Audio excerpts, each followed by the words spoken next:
الحمد لله الحنان المنان الذي خلق الإنسان وعلمه البيان والصلاة والسلام على رسوله سيد الإنس والجان وعلى آله وأصحابه ذوي الخير والإحسان أما بعد فأعوذ بالله من الشيطان الرجيم بسم الله الرحمن الرحيم تلك الرسل فضلنا بعضهم على بعض منهم من كلم الله ورفع بعضهم درجات إلى آخر هذه الآية. صدق الله مولانا العظيم وبلغنا رسوله النبي الأمين المتين المختار الكريم ونحن على ذلك لمن الشاهدين والشاكرين والحمد لله رب العالمين.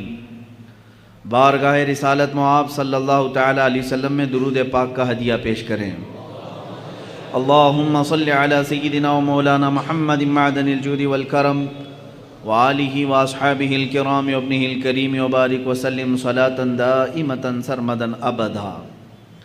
اللہ کی سرتا بقدم شان ہے یہ، انسان ہی انسان وہ انسان ہے یہ. قرآن تو ایمان بتاتا ہے انہیں اور ایمان یہ کہتا ہے میری جان ہے یہ. عزیزان گرامی وقار، میلاد مصطفیٰ صلی اللہ تعالیٰ علیہ وسلم کی مناسبت سے جو محافل اور جو مجالس یہاں پر منعقد کی گئی ہیں، آج پہلی محفل پاک ہے.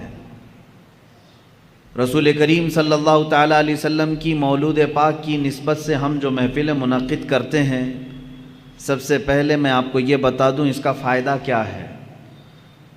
برکات رحمات یہ سب اترتی ہی ہیں، ثواب اپنی جگہ پر، لیکن ایک بڑا فائدہ یہ ہوتا ہے کہ اگر عشق رسالت معاب صلی اللہ تعالیٰ علیہ وسلم کی شمع مدھم ہونے لگتی ہے تو ان مجالس پاک سے وہ روشنی دوبالا ہو جاتی ہے. حضور کی امت حضور پاک صلی اللہ علیہ وسلم سے قریب ہو جاتی ہے. یہ مناسبتوں کے ذریعے ہمیں میرے آقا صلی اللہ تعالیٰ علیہ وسلم کی سیرت پاک پر بیان کرنے کا اور آپ سب کو سننے کا موقع ملتا ہے. ہر نوجوان بلکہ ہر بچہ اور ہر بوڑھا رسول کریم صلی اللہ تعالیٰ علیہ وسلم کے اخلاق و کردار کو سنتا ہے اور اس نبی پاک سے محبت کا جذبہ اس کے دل میں بڑھتا جاتا ہے. اس لیے کہ امام غزالی رحمۃ اللہ تعالیٰ علیہ نے اپنے ملفوظات میں ارشاد فرمایا، آپ سے جب سوال ہوا کہ امت جب قسم پرسی کے عالم میں ہو، امت کے اوپر برا وقت آئے تو اس کا علاج کس طرح سے کیا جائے، تو آپ نے فرمایا انہیں محبت رسول اور عشق رسول میں اور بڑھا دیا جائے. پوچھا گیا یہ کیسے ممکن ہے؟ محبت رسول اور عشق رسول کوئی ایسا تیل ہے کہ جو ڈال دیں تو آدمی اس سے بڑھ جائے، اس کی محبت میں اضافہ ہو جائے؟ آپ نے فرمایا دو چیزوں سے اس کے دل میں محبت رسول بڑھ جاتی ہے. پہلی چیز یہ ہے کہ وہ درود مبارکہ کی کثرت کرے، دوسری چیز یہ ہے کہ وہ سیرت مصطفیٰ کو زیادہ سے زیادہ پڑھے یا سنے. ان دو چیزوں سے وہ اللہ کے حبیب صلی اللہ تعالیٰ علیہ وسلم سے قریب ہو جائے گا اور امت پر آئی ہوئی بلائیں اور آفات اور یہ قسم پرسی کے جو ایام ہیں یہ ختم ہو جائیں گے. یہ دنیاوی فائدہ ہوا. آخرت کا فائدہ یہ ہے، اللہ کے حبیب صلی اللہ تعالیٰ علیہ وسلم کی حدیث ہے صاف، اس سے معلوم ہوتا ہے. حضور اکرم صلی اللہ علیہ وسلم نے فرمایا المرء مع من احب، آدمی قیامت کے دن اسی کے ساتھ اٹھایا جائے گا جس کے ساتھ دنیا میں وہ سب سے زیادہ محبت کرتا تھا. تم جس سے محبت کرتے تھے اسی کے ساتھ قیامت میں اٹھائے جاؤ گے. اور اس حدیث پاک کے بعد حضرت انس رضی اللہ تعالیٰ عنہ فرماتے ہیں فخر کرنے لگا میں اپنی زندگی پر، اس لیے کہ میں رسول پاک صلی اللہ علیہ وسلم سے دنیا میں سب سے زیادہ محبت کرتا ہوں اور اللہ کے حبیب کے فرمان کے مطابق کل قیامت کے دن میں اپنے مصطفیٰ کے ساتھ اٹھایا جاؤں گا. میرے عزیزو، یہ ہے سیرت مصطفیٰ کی محفلوں کا فائدہ. آپ اللہ کے رسول سے قریب ہوں گے، محبت میں اضافہ ہوگا اور قیامت کے دن بھی حشر کس کے ساتھ ہوگا؟ مصطفیٰ کریم صلی اللہ تعالیٰ علیہ وسلم کے ساتھ ہوگا.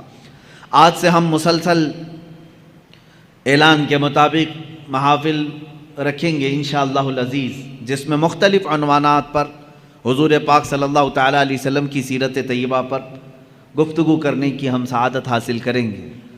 آج میں سب سے پہلے اس بات کو آپ کے سامنے بتا دوں کہ آج کے عنوان کے مطابق میں نے آیت کریمہ بھی تلاوت کی ہے۔ اللہ عز و جل نے اپنے بندوں کی ہدایت کے لیے 1,24,000 یا کم و بیش انبیاء کرام علیہ السلام کو دنیا میں بھیجا۔ یہ سب کا عقیدہ ہے، نبی آئے، رسول آئے، لیکن ان 1,24,000 کم و بیش انبیاء کرام میں سب سے افضل و اعلیٰ رسول محمد صلی اللہ تعالیٰ علیہ وسلم۔ مجھے آج اسی بات پر گفتگو کرنی ہے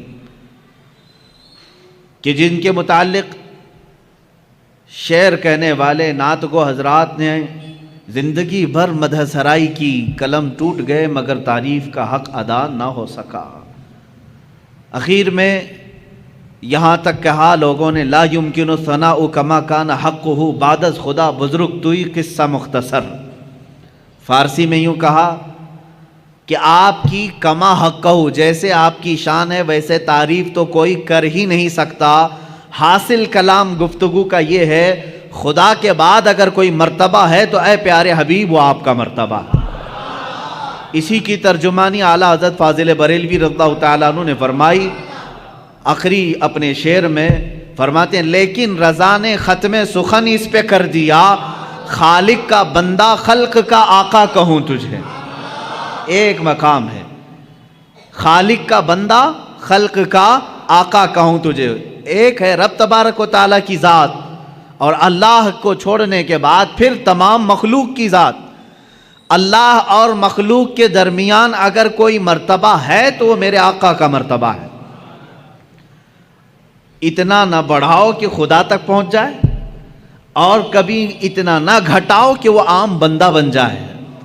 اسی لیے اعلیٰ حضرت رضی اللہ تعالیٰ عنہ فرماتے ہیں ممکن میں یہ قدرت کہاں، واجب میں یہ عبدیت کہاں۔ یعنی اگر میں یہ سمجھ لوں کہ یہ قدرت کے برابر ہے حضور پاک کی ذات، یہ بھی جائز نہیں۔ میں حضور صلی اللہ تعالیٰ علیہ وسلم کو خدا نہیں کہہ سکتا، میرا عقیدہ نہیں ہے۔ ہم تثلیث کی طرح قائل نہیں ہیں، جیسے عیسیٰ علیہ السلام کو خدا کا بیٹا کہہ گئے۔ مسلمان اپنے رسول سے بے انتہا محبت کرتا ہے لیکن خدا کا درجہ نہیں دیتا۔ اعلیٰ حضرت فرماتے ہیں ممکن میں یہ قدرت کہاں، واجب میں عبدیت کہاں۔ یعنی عام بندہ کہوں یہ بھی نہیں بنتا مجھ سے، قدرت کہوں یہ بھی نہیں بنتا، حیران ہوں۔ یہ بھی ہے خطا، یہ بھی نہیں وہ بھی نہیں، عام بندہ بھی نہیں اور قدرت بھی نہیں۔ حق یہ کہ ہیں عبد الہ۔ اعلیٰ حضرت رضی اللہ تعالیٰ عنہ نے اس کے جواب میں ارشاد فرمایا یعنی یہ قدرت بھی نہیں ہے اور ایک عام عبد بھی نہیں ہے، اب ہے کیا؟ اس کو ایک دوسرے شعر سے میں کہتا ہوں، میں مانتا ہوں اے عقل والو میرا محمد خدا نہیں ہے، میں مانتا ہوں اے عقل والو میرا محمد خدا نہیں ہے، مگر دلوں میں یہ نقش کر لو کہ وہ خدا سے جدا نہیں ہے۔ یہ ہے مقام مصطفیٰ صلی اللہ تعالیٰ علیہ وسلم۔ ہاں ان کی طرح نہ بنو جو کہتے ہیں وہ عام بشر ہیں، اور نہ ان کی طرح بنو کہ حضور کو وہ یہ کہتے ہیں کہ جیسے مدینے میں خدا ہو کر اتر پڑا۔ ہم نہ غلو کرنے والوں میں سے ہیں اور نہ گستاخی کر کے نیچا دکھانے والوں میں سے ہیں۔ ہمارا عقیدہ اہل سنت کا یہ ہے اللہ رب العزت کی ساری مخلوق میں اگر سب سے افضل کوئی انسان ہے وہ محمد رسول اللہ صلی اللہ علیہ وسلم۔ افضلیت مصطفیٰ صلی اللہ تعالیٰ علیہ وسلم پر ایک نہیں دو نہیں بے شمار دلیلیں موجود ہیں، قرآن کی بھی حدیث کی بھی۔ قرآن کہتا ہے تلک الرسل فضلنا بعضهم علی بعض، یہ وہ رسول ہیں جن میں سے ہم نے بعض کو بعض پر فضیلت دی ہے۔ رسولوں میں بعض کو بعض پر فضیلت دی گئی ہے یا نہیں ہے؟ اللہ تعالیٰ نے چند نبیوں کا ذکر اس میں فرما دیا، جیسے اللہ تعالیٰ فرماتا ہے موسیٰ علیہ السلام سے اللہ نے بات فرمایا، ان کو کلام کرنے کا معجزہ دیا۔ وَكَلَّمَ اللَّهُ مُوسَىٰ تَكْلِيمًا، اللہ نے موسیٰ سے کلام کیا۔ عیسیٰ علیہ السلام کے متعلق فرمایا وہ روح القدس کے ذریعے سے ان کی مدد کی۔ عیسیٰ علیہ السلام کو اللہ تعالیٰ نے بعض نبیوں پر مقام بلند فرمایا۔ ابراہیم علیہ السلام کے متعلق قرآن کہتا ہے وَاتَّخَذَ اللَّهُ إِبْرَاهِيمَ خَلِيلًا، اللہ نے ابراہیم کو خلیل بنایا۔ خلیل کس کو کہتے ہیں؟ دوست کو۔ خلیل کس کو کہتے ہیں؟ دوست کو کہتے ہیں۔ اسی طرح بعض انبیاء کرام علیہ السلام کے متعلق قرآن میں آیا ہے، اور ہم جب انبیاء کے نام لیتے ہیں تو دیکھیں میں آپ کو گناتا ہوں۔ سیدنا آدم صفی اللہ کہتے ہیں، اللہ کے وہ صفی ہیں۔ سیدنا نوح نجی اللہ کہتے ہیں، اللہ کے وہ نجی ہیں۔ حضرت ابراہیم علیہ السلام کے نام کے ساتھ سیدنا ابراہیم خلیل اللہ، سیدنا اسماعیل ذبیح اللہ، سیدنا موسیٰ کلیم اللہ، سیدنا داؤد خلیفۃ اللہ، سیدنا عیسیٰ روح اللہ۔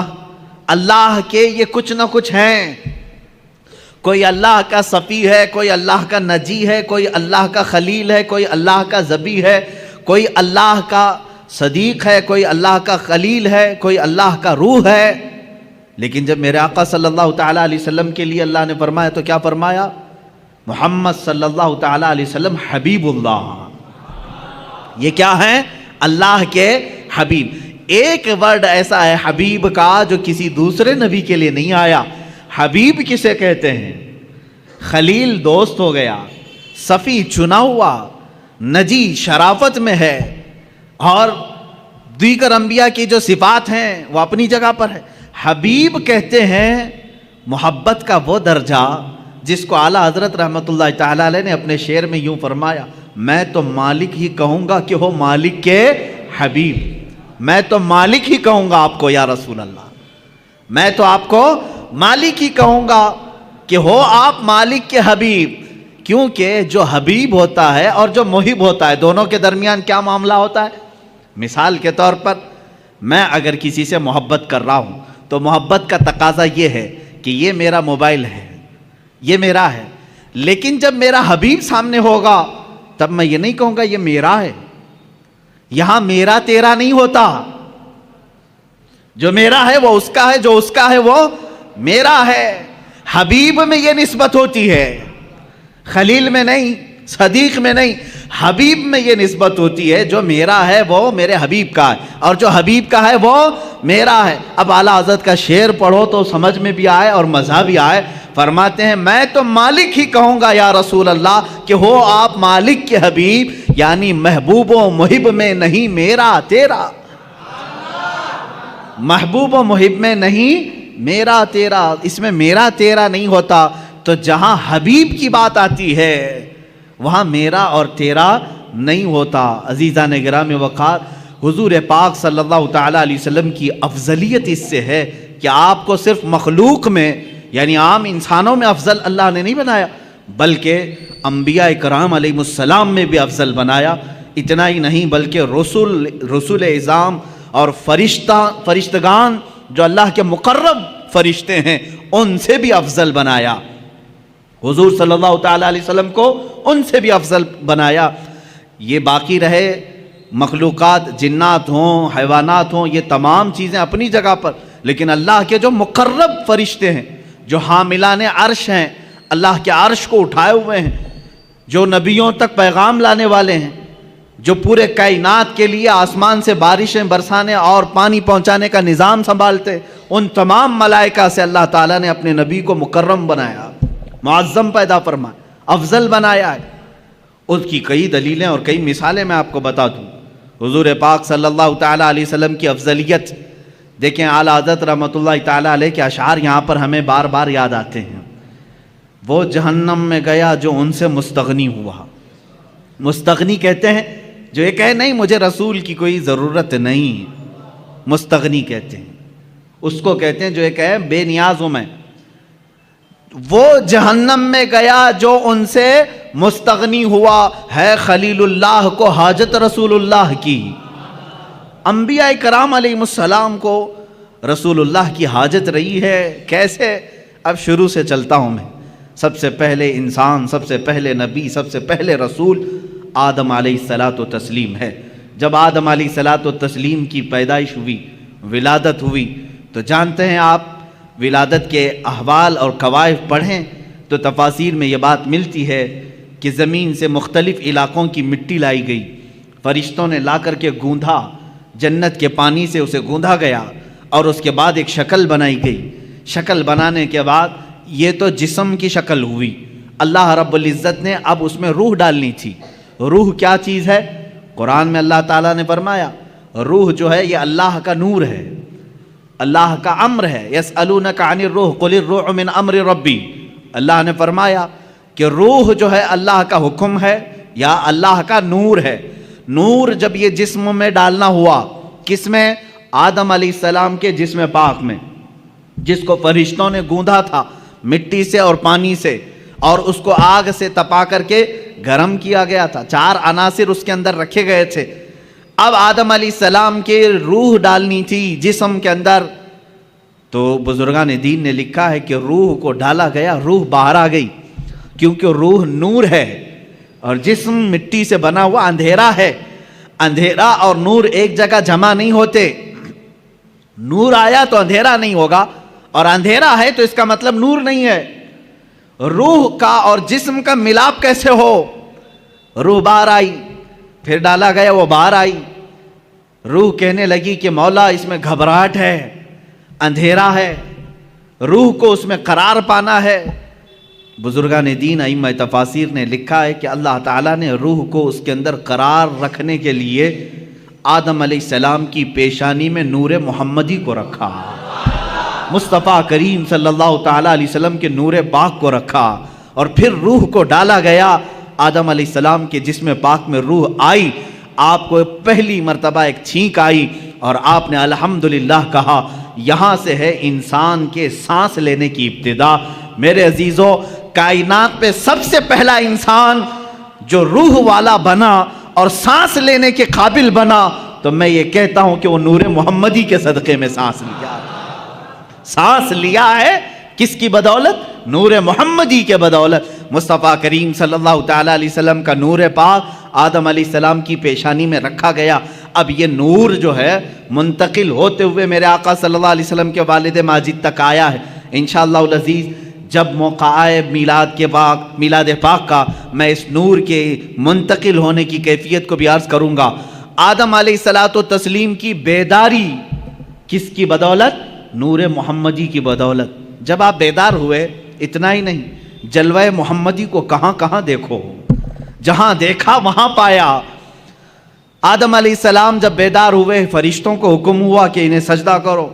فرشتے سجدہ کیے, ابلیس انکار کیا, مردود ہوا, اور اس کے بعد آدم علیہ الصلوۃ والتسلیم کو جنت میں ٹھہرایا گیا. آدم علیہ السلام جنت کے ہر دروازے کو دیکھتے, ہر دیوار کو دیکھتے. فرماتے ہیں ہر دروازے پر, ہر دیوار پر لکھا ہوا تھا لا الہ الا اللہ احمد رسول اللہ. آسمانوں میں میرے نبی کا نام کیا ہے؟ احمد ہے. زمینوں میں میرے آقا کا نام محمد ہے. عزیزان گرامی, آدم علیہ السلام نے جگہ جگہ پر کیا نام دیکھا؟ حضور پاک صلی اللہ علیہ وسلم کا نام رب ذوالجلال کے نام کے ساتھ. اب سنیے, یہ خیال آپ کے دل میں تھا, سوال بھی کیا آپ نے مولا سے, اے رب ذوالجلال تیرے نام کے ساتھ یہ ایک دوسرا نام کس کا ہے؟ اللہ رب العزت نے فرمایا وہ میرے حبیب کا نام ہے.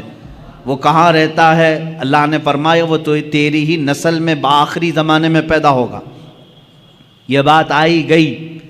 آدم علیہ الصلوۃ والتسلیم کو اللہ تعالیٰ نے جنت میں ٹھہرانے کے بعد حکم فرمایا تھا, آپ کے جسم پاک سے حوا کو پیدا کیا گیا, اور اس کے بعد حکم ہوا کہ تم دونوں جنت میں ٹھہری رہو. لیکن ایک درخت تھا جنت میں جس کے قریب جانے سے اللہ نے منع فرمایا تھا, لا تقربا هذه الشجرہ, اس درخت کے قریب مت جانا. اللہ بہتر جانتا ہے وہ کیا حکمت تھی. اس درخت کے متعلق بڑے الگ الگ اقوال ہیں, وہ کون سا درخت تھا, کس پھل کا درخت تھا, لیکن بس اتنا تھا کہ اللہ نے وہاں جانے سے منع کیا تھا. ابلیس جو کہ شیطان ہو چکا تھا, اللہ نے اسے راندہ بارگاہ کر چکا تھا اور مردود بنا دیا تھا. ابلیس کا کام یہ تھا کہ وہ چیلنج کر دیا تھا اپنے رب تعالیٰ سے کہ میں اب آدم اور اس کی پوری اولاد کو گمراہ کرتا رہوں گا.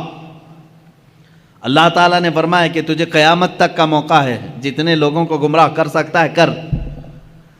ابلیس وہیں سے ابتدا کرتا ہے، آدم علیہ السلام سے ہی وسوسے ڈالنا شروع کیا۔ فوسوس لہما الشیطان، قرآن میں ہے ان دونوں کو وسوسہ ڈالا شیطان نے۔ کس کو؟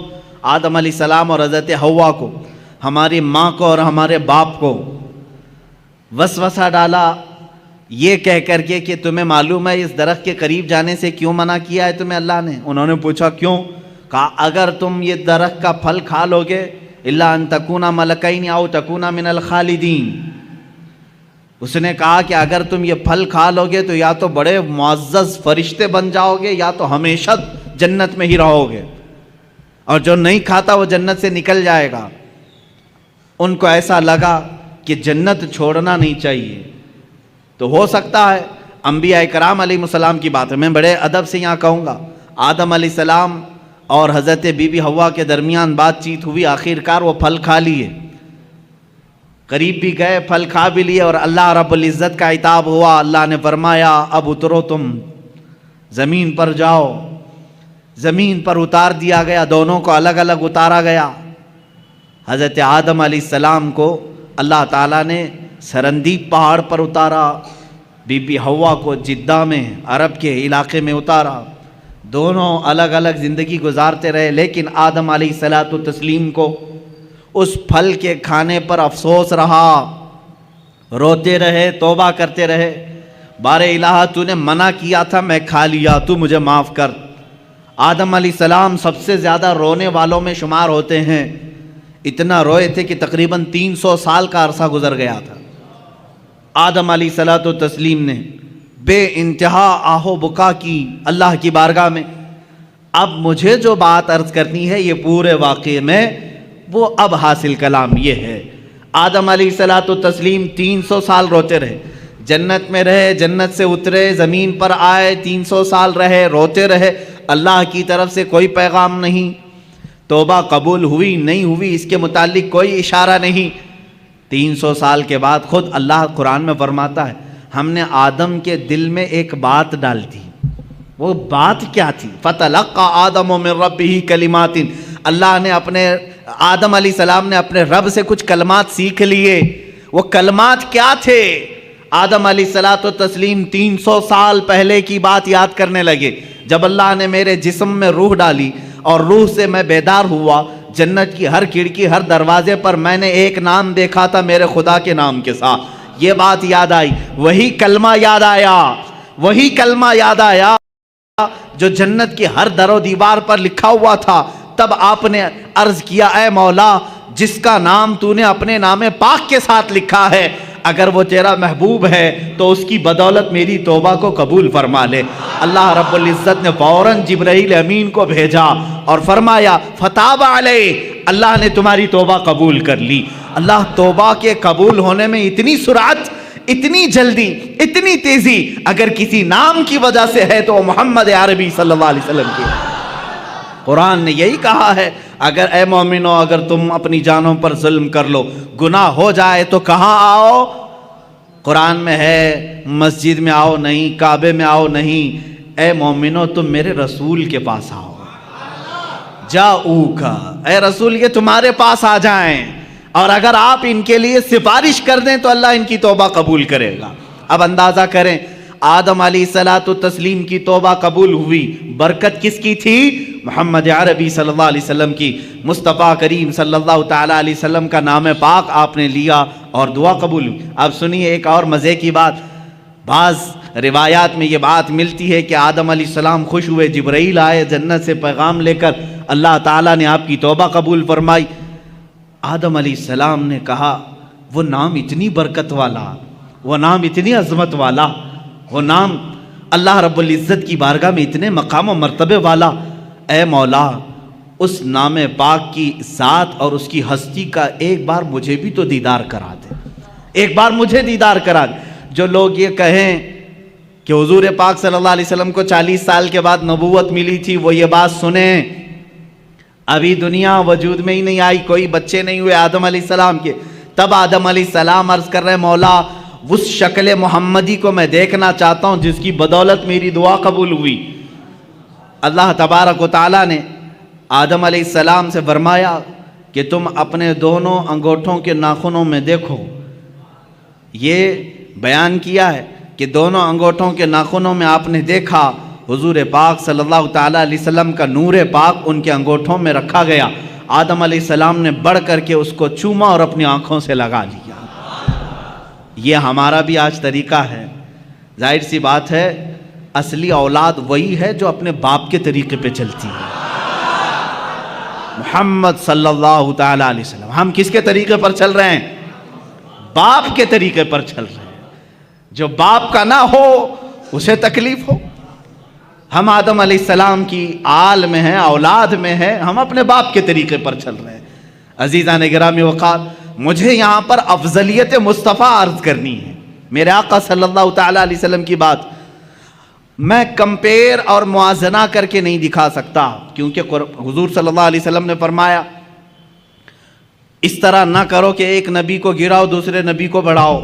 سارے انبیاء کرام علیہ السلام نبوت اور رسالت میں برابر ہیں، لیکن کچھ خصوصیتیں اللہ نے ان کو عطا کی ہیں. اس کا مطلب یہ نہیں کہ ہم کسی بھی دوسرے نبی کی توہین کریں گے، ہرگز نہیں. ہر نبی کا اپنا مقام ہے، ہر نبی کا اپنا ایک مقام و مرتبہ ہے، لیکن میرے مصطفیٰ صلی اللہ علیہ وسلم کی شان پاک الگ ہے. اعلیٰ حضرت فاضل بریلوی رحمۃ اللہ تعالیٰ علیہ نے فرمایا ہے خدا کی رضا چاہتے ہیں دو عالم. ساری دنیا کس کی رضا چاہتی ہے؟ آپ کیا کہتے ہو، کیا چاہتے ہو؟ اللہ ہم سے راضی ہو جائے. کون نہیں کہتا؟ انبیاء کہہ رہے ہیں اللہ راضی ہو جائے، اولیاء کہہ رہے ہیں اللہ راضی ہو جائے، جنات کہہ رہے ہیں اللہ راضی ہو جائے، فرشتے کہہ رہے ہیں اللہ راضی ہو جائے، حتیٰ کہ نباتات حیوانات سارے یہ کہتے ہیں اللہ راضی ہو جائے. خدا کی رضا چاہتے ہیں دو عالم، خدا چاہتا ہے رضائے محمد. یہ ہے میرے آقا کا مقام، خدا چاہتا ہے رضائے محمد. اب دیکھیں حضور پاک صلی اللہ تعالیٰ علیہ وسلم کی افضلیت پاک. حضرت بی بی رابعہ بصریہ رضی اللہ تعالیٰ عنہ سے پوچھا گیا قرآن میں کوئی ایسی آیت جو پوری امت کے لیے بہت حوصلے والی ہو، کون سی ہے؟ بعض لوگ یہ کہتے ہیں اللہ نے فرمایا لا تقنطوا من رحمت اللہ، تم اللہ کی رحمت سے نا امید مت ہو. فَإِنَّهُ يَغْفِرُ الذُّنُوبَ جَمِيعًا إِنَّ اللَّهَ يَغْفِرُ الذُّنُوبَ جَمِيعًا. اللہ بے شک سارے گناہوں کو معاف کرے گا. آیت ہے کہ نہیں حوصلہ دلانے والی؟ اللہ نے فرمایا اے لوگو اللہ کی رحمت سے نا امید مایوس نہ ہو، اللہ سارے گناہوں کو معاف کرے گا. بعض لوگ یہی کہتے ہیں یہ آیت ہے حوصلہ دلانے والی، بہت حوصلہ ہے. لیکن حضرت رابعہ بصریہ فرماتی ہے نہیں، میں سمجھتی ہوں ایک دوسری آیت ہے. پوچھا گیا وہ کون سی ہے؟ کہا سورہ والضحیٰ میں ہے. اللہ تعالیٰ نے فرمایا وَلَسَوْفَ يُعْطِيكَ رَبُّكَ فَتَرْضَىٰ. اے رسول ان قریب آپ کو آپ کا رب اتنا دے گا کہ آپ راضی ہو جائیں گے. کہا اس میں امت کی کیا بھلائی ہے؟ سوال کیا تھا؟ امت کے لیے، تمام انسانوں کے لیے حوصلے والی کوئی آیت ہے، بخشش والی کوئی آیت ہے؟ تو وہ بعض علماء نے کہا لا تقنطوا من رحمت اللہ، یہ آیت ہے رحمت کی، اللہ کی رحمت سے مایوس نہ ہو، اللہ سب گناہ معاف کرے گا. اس سے تو سمجھ میں آ رہا ہے کہ لوگوں کے گناہ معاف ہوں گے. لیکن رابعہ بصریہ فرما رہی ہیں نہیں، آیت یہ ہے رسول کو اللہ فرما رہا ہے اے رسول آپ کو اللہ اتنا دے دے گا کہ ان قریب آپ کو اتنا دے گا کہ آپ راضی ہو جائیں گے. تو اس میں تو رسول کی رضا کی بات ہے، یہاں تمام انسانوں کا کیا بھلا ہے؟ حضرت رابعہ بصریہ فرماتی ہیں اس لیے کہ ہمیں معلوم ہے رسول اس وقت تک راضی نہیں ہوں گے جب تک سب کی بخشش نہ ہو جائے. جب تک سارے ایمان والوں کی بخشش نہ ہو جائے تب تک رسول راضی نہ ہوں گے. یہ سب سے بڑی آیت رحمت ہے کہ رسول کی رضا جب تک نہ ہوگی اللہ دیتا رہے گا، دیتا رہے گا. عزیزان گرامی، افضلیت مصطفیٰ صلی اللہ تعالیٰ علیہ وسلم، انبیاء کرام کو جو مقامات ملے وہ اپنی جگہ پر ہے. اس لیے کہ شاعر نے کہا ہے کہ حسن یوسف دم عیسیٰ ید بیضاداری، آنچے ہمہ خوباں دارند تو تنہا داری. یا رسول اللہ صلی اللہ علیہ وسلم، یوسف کا حسن بھی آپ کے اندر ہے، عیسیٰ علیہ السلام کی قوت و طاقت جو آپ مردوں کو زندہ کرتے تھے آقا آپ کے اندر وہ بھی جمال ہے. حسن یوسف دم عیسیٰ ید بیضا، عیسیٰ علیہ السلام کی قوت اور موسیٰ علیہ السلام کے معجزوں کا کمال بھی آپ کے اندر ہے۔ آنچ ہما خوباں دارند، یہ سارے نبی جتنے معجزے رکھتے تھے، یا رسول اللہ تو تنہا داری، آپ کے اکیلے کے اندر وہ سب موجود تھے۔ وہ ساری چیزیں اللہ نے آپ کو انعام میں عطا کی۔ میں تفصیل سے اگر بتاتا چلوں تو سارے معجزات ایک الگ عنوان ہے، انشاءاللہ 12 روز کے اندر معجزات مصطفیٰ بھی میں عرض کروں گا۔ لیکن اولیاء انبیاء اکرام علیہ السلام میں افضلیت جس رسول کو حاصل ہے وہ میرے آقا صلی اللہ علیہ وسلم کی شان۔ دیکھیں اللہ تبارک و تعالیٰ نے حضور اکرم صلی اللہ تعالیٰ علیہ وسلم کو اولین کا بھی سردار بنایا، آخرین کا بھی سردار بنایا۔ خود میرے آقا فرماتے ہیں انا سید الاولین والآخرین، میں اولین کا بھی سردار ہوں، آخرین کا بھی سردار ہوں۔ اور یہی سرداری ہی تو ہے۔ سب سے بڑی افضلیت کہاں ثابت ہوتی ہے؟ اس وقت جب اللہ رب العزت معراج میں اپنے حبیب کو بلا رہا ہے۔ ایک طرف لن ترانی ہے، ایک طرف لن ترانی قرآن میں آئی ہوئی آیت میں بتا رہا ہوں۔ موسیٰ علیہ السلام اللہ رب العزت کی بارگاہ میں بار بار یوں عرض کر رہے تھے، ربی ارینی، اے اللہ تو مجھے اپنا جلوہ دکھا دے، اے اللہ تو مجھے اپنا دیدار کرا دے۔ اللہ فرماتا ہے لن ترانی، اے موسیٰ تو ہرگز مجھے نہیں دیکھ سکے گا۔ لن عربی میں تاکید کے لیے آتا ہے، نفی تاکید، کہ تم ہرگز نہیں دیکھ سکو گے۔ کس کو کہا جا رہا ہے؟ موسیٰ علیہ السلام۔ آپ نے بار بار اصرار کیا تو اللہ تعالیٰ نے فرمایا ٹھیک ہے، کوہ طور پر آ جاؤ، کوہ طور پر آ جاؤ، نالین نیچے اتارو۔ موسیٰ علیہ السلام کو کیا کہا جا رہا ہے؟ نالین چپل اپنے نیچے اتارو، کوہ طور پر آؤ، اور اللہ رب العزت اپنی پوری ذات نہیں، اپنی ایک تجلی کا اظہار تم پر کرے گا۔ اگر دیکھ سکو تو دیکھ لو، اس کے بعد دوسری منزلیں ہوں گی۔ قرآن کی آیت ہے 9ویں پارے کی، اللہ فرماتا ہے فلما تجلی ربہ للجبل جعلہ دکا وخر موسیٰ صعقا۔ اللہ تعالیٰ نے حکم فرمایا موسیٰ سامنے والے پہاڑ کی طرف دیکھتے رہو، اس درخت کی طرف جو پہاڑ کے اوپر ہے۔ اس درخت پر اللہ رب العزت نے اپنے جمال کی، جلال کی تجلیات میں سے سوئی کے ناکے سے بھی کم، سوئی کا ناکہ ہوتا کتنا ہے؟ بہت چھوٹا سا، سوئی کی انی، اس سے بھی کم حصہ اپنی تجلی کا، اپنی نور کا ظاہر فرمایا۔ قرآن کہتا ہے جعلہ دکا، پورا پہاڑ زلزلہ میں تبدیل ہوا، زلزلے میں آ گیا، پورا پہاڑ جل گیا۔ وخر موسیٰ صعقا، اور غش کھا کر کے موسیٰ علیہ السلام زمین پر گر گئے، غش کھا گئے، دیکھ نہیں سکے کس چیز کو؟ جو سوئی کے ناکے کے برابر رب ذوالجلال کی تجلی تھی۔ فلما افاق قال سبحانک تبت الیک، جب وہ بیدار ہوئے، موسیٰ علیہ السلام نے کہا اے اللہ تیری بلندی ہو، تیری پاکی ہو، میں رجوع کرتا ہوں اپنی اس بات سے جو پہلے کہہ رہا تھا کہ اللہ تو مجھے دکھا دے۔ پھر دوبارہ انہوں نے یہ بات نہیں کہی کہ اے اللہ تو مجھے دکھا دے، اے اللہ تو مجھے اپنا دیدار کرا دے۔ یہ تو موسیٰ علیہ الصلوۃ والتسلیم کی شان ہے، کیونکہ اللہ تعالیٰ نے فرمایا کسی بشر میں یہ طاقت نہیں کہ وہ براہ راست اپنے رب کو دیکھ سکے، کسی بشر کے اندر یہ آنکھیں دی نہیں گئیں کہ وہ براہ راست اپنے پیدا کرنے والے خالق کو دیکھ سکے۔ لیکن یہی معاملہ جب میرے آقا کے ساتھ ہوا، 26 رجب المرجب ہے، اللہ کے حبیب صلی اللہ تعالیٰ علیہ وسلم اپنے دولت قدے پر حضرت ام ہانی کے گھر پر آرام فرما رہے ہیں، جبرائیل امین آئے اور آ کر کے میرے آقا صلی اللہ تعالیٰ علیہ وسلم کو بیدار کر رہے ہیں۔ تو بیداری کا طریقہ بھی بتایا گیا ہے، انہوں نے اپنی پیشانی حضور کے تلووں سے لگائی، ٹھنڈک سے آپ بیدار ہوئے۔ پوچھا جبرائیل اس وقت آنا کس بات کا ہے؟ جبرائیل نے کہا اللہ تعالیٰ آپ کو آسمانوں کی سیر کرانا چاہتا ہے، جنت، دوزخ، عرش، کرسی، لوح و قلم کے دیدار کرانا چاہتا ہے۔ اے رسول گرامی وقار، آج آپ کی معراج کا وقت ہے، آپ کی معراج کی شب ہے، اللہ تعالیٰ آپ کو اپنی زیارت کرانا چاہتا ہے۔ حضرت جبرائیل امین نے جب یہ کہا، حضور اکرم صلی اللہ تعالیٰ علیہ وسلم اٹھے، بیدار ہوئے، اور وہاں سے مسجد حرم شریف تشریف لے گئے۔ براق آپ ہی کے لیے بنائی گئی سواری، اس پر اس سے پہلے نہ کوئی سوار ہوا، نہ ان کے بعد کوئی سوار ہوا، یہ حضور کی خصوصیات میں سے ہے۔ براق کی تیز رفتاری ایسی تھی جہاں تک ایک نگاہ پہنچتی ہے وہاں اس کا پہلا قدم ہوتا تھا. براق کی تیز رفتاری. رسول کریم صلی اللہ تعالیٰ علیہ وسلم اس پر جلوہ فرما ہو کر آسمانوں کے سفر پر گئے. لیکن اس سفر میں میرے آقا کی افضلیت تمہیں جگہ جگہ میں بتاؤں. اللہ اکبر. حرم پاک سے مسجد اقصیٰ تک کا سفر تو قرآن میں اللہ نے بیان کیا ہے. سبحان الذی اسری بعبدہ لیلا من المسجد الحرام الی المسجد الاقصیٰ. پاک ہے وہ ذات جس نے اپنے بندے کو رات کے ایک چھوڑے سے وقت میں مسجد حرم سے مسجد اقصیٰ تک کا سفر کرایا. مسجد اقصیٰ کسے کہتے ہیں؟ بیت المقدس جو فلسطین میں ہے, جو ہمارا قبلہ اول ہے. پہلے ہم اسی کی طرف منہ کر کے نماز پڑھتے ہیں.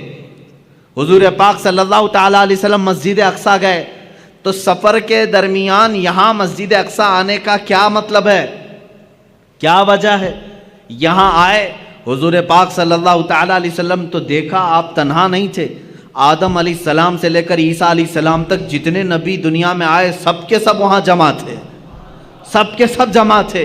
حضور پاک صلی اللہ علیہ وسلم جیسے ہی تشریف لائے سبوں نے حضور اکرم صلی اللہ علیہ وسلم کا استقبال کیا.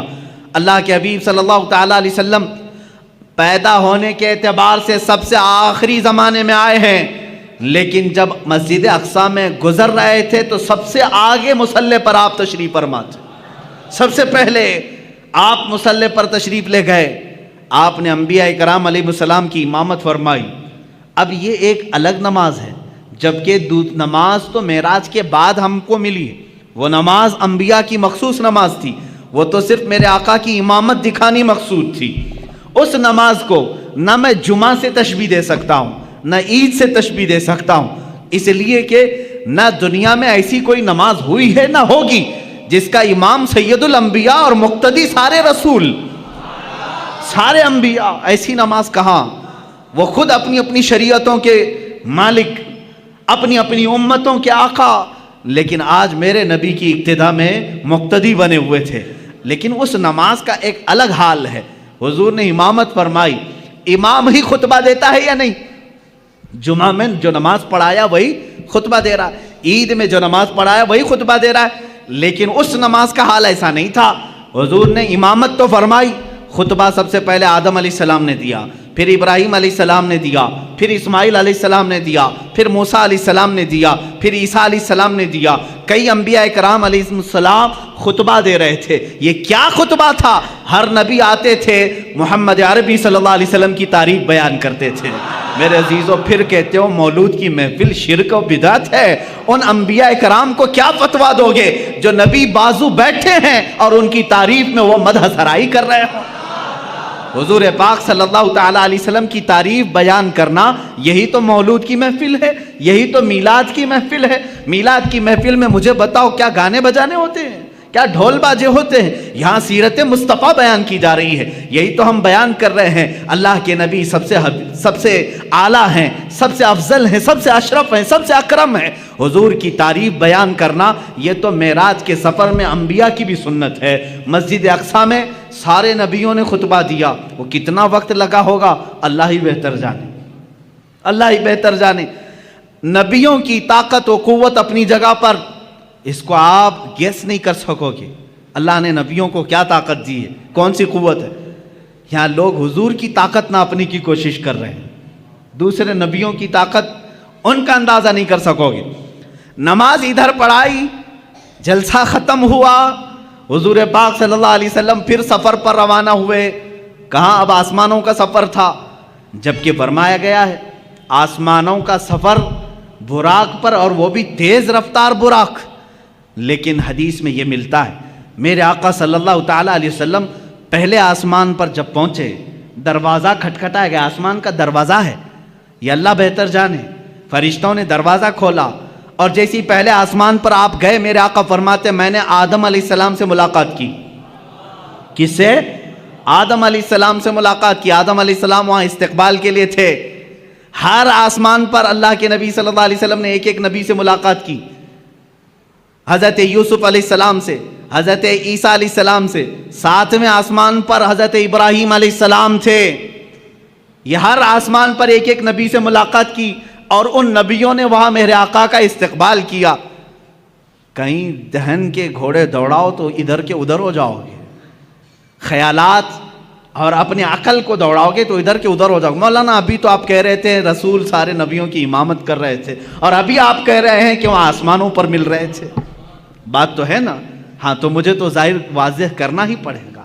ہاں یقیناً مسجد اقصی میں امامت میرے آقا کر رہے تھے، نبی اقتدا کر رہے تھے، اور آسمانوں میں بھی انبیاء پہنچے تھے. حضور پاک صلی اللہ تعالی. اب یہاں کہیں ایسی تو بات نہیں کہ حضور کی رفتار دھیمی ہے اور دوسرے نبیوں کی رفتار اور تیز ہے، وہ پہلے پہنچے ہوئے ہیں حضور سے. یہ خیال آئے گا، کوئی یہ سوال کرے گا دوسرے رسول تو میرے نبی سے پہلے پہنچ گئے تھے آسمانوں پر، حضور تو بعد میں آئے. میرے عزیز، یہ سفر کو تمہیں سمجھنا ہوگا. یہ سفر عام سفر نہیں ہے، عام سفر نہیں ہے. یہ سفر ایسا ہی ہے جیسا کوئی دولہا اپنے گھر سے نکلتا ہے.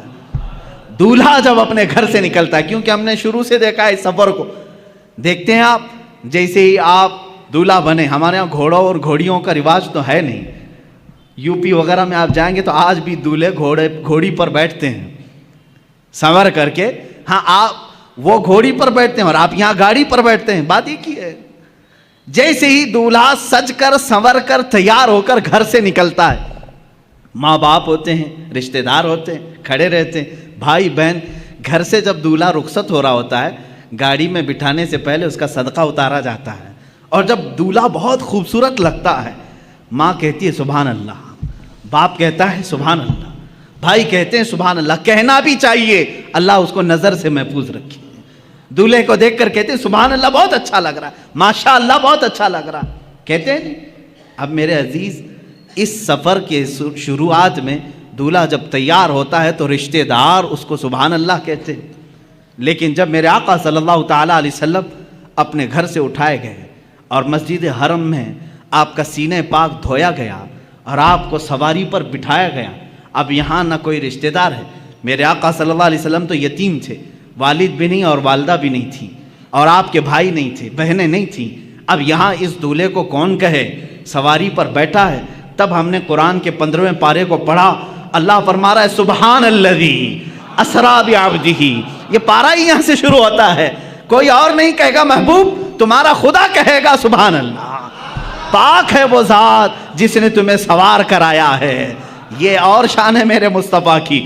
ہم گاڑی پر گھوڑے پر بیٹھیں، رشتہ دار سبحان اللہ کہیں. میرا نبی اگر سواری پر بیٹھے تو اللہ سبحان کہے، ان کا خالق خود کہے سبحان الذی.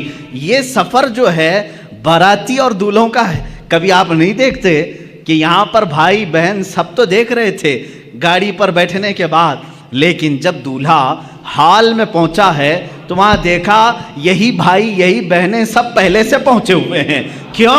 اس لیے کہ دولہے کا استقبال کرنا ہے.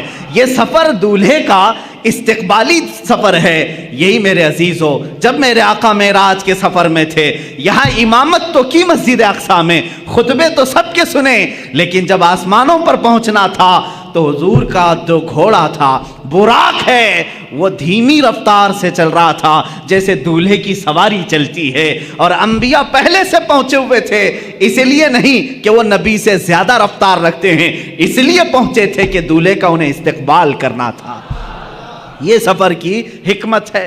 میرے آقا صلی اللہ تعالیٰ علیہ وسلم کی یہ شان، آپ کی افضلیت ہر نبی نے تسلیم کی. قرآن نے خود ان نبیوں سے وعدہ لیا ہے. عزیزان گرامی وقار، اسی سفر میں آپ کو یہ بھی بتا دوں، اللہ کے حبیب صلی اللہ تعالیٰ علیہ وسلم آسمانوں کا سفر کیے، جنت آپ کو دکھائی گئی، دوزخ کے نظارے کروائے گئے، اور اس کے بعد ایک مقام ایسا آیا سدرہ کے بعد، جبرائیل امین نے کہا اب جائیں، آپ کا سفر ہے. جہاں سے جبرائیل کا بھی سفر نہیں تھا. رسول کریم صلی اللہ علیہ وسلم وہ پہلے شخص ہیں جنہوں نے سدرہ کے آگے کا سفر کیا. حضور پاک صلی اللہ تعالیٰ علیہ وسلم جس جگہ گئے اس کو کہتے ہیں لامکاں. لامکاں کا مطلب ہے جس جگہ کا کوئی نام ہی نہیں، تم نام نہیں رکھ سکتے اس کا. جنت کا ایک نام ہے، دوزخ کا ایک نام ہے، عرش کا ایک نام ہے، کرسی ایک نام ہے. حضور نے اس جگہ کا سفر کیا جس کو لامکہ کہتے ہیں، اس کا نام ہی نہیں، اب ہم نام نہیں رکھ سکتے اس جگہ کا، وہ کہاں ہے یہ وہی جانے جو سفر کیا ہو یا جس نے سفر کرایا ہو۔ اللہ رب العزت نے اپنے قرب کی منزلوں سے آپ کو ہمکنار فرمایا، یہاں تک کہ میرے آقا صلی اللہ تعالیٰ علیہ وسلم معراج کی شب ارشاد فرماتے ہیں میں نے اپنے ماتھے کی آنکھوں سے اپنے رب کی تجلیات کو دیکھا، اللہ رب العزت کی ذات کو دیکھا۔ کیسے دیکھا؟ دور سے دیکھا، بلکہ قرآن کہتا ہے فَكَانَ قَابَ قَوْسَيْنِ أَوْ أَدْنَىٰ، یہ سورہ نجم کی آیتیں، کان قاب قوسین او ادنا، قوسین کہتے ہیں تیر، معلوم ہے بان اور تیر جو یہاں پر ہوتی ہے، فرمایا قرآن نے دو کمان کے اندر تیر رکھ کر کے مارتے ہیں نا، دو کمانوں سے کم کا فاصلہ تھا، اتنے قریب میرا حبیب آیا۔ اور کیسے دیکھا؟ موسیٰ علیہ السلام نے کوہ طور پر جو دیکھا وہ بہت چھوٹی سی تجلی تھی، اور کیسے ابھی پورا دیکھ ہی نہیں پائے تھے، پلک جھپک رہے تھے، تبھی غش کھا کر گرے۔ اور اللہ کے حبیب صلی اللہ علیہ وسلم کیسے دیکھے؟ نبی سے نہیں، قرآن سے ہی پوچھیں۔ سورہ نجم میں اللہ فرماتا ہے ما زاغ البصر وما طغى، ایسا دیکھا حبیب نے کہ نہ کبھی آنکھ جھپکی نہ پلٹی، اپنے رب کو دیکھتے رہے۔ لقد رأى من آیات ربہ الکبریٰ، اپنے رب کی نشانیوں کو دیکھتے رہے جیسے پوری آنکھیں کھلی رکھ کر کے کوئی دیکھتا ہے۔ کون یہ؟ کس نے دیکھا؟ یہ موسیٰ سے پوچھے کوئی، کس نے دیکھا؟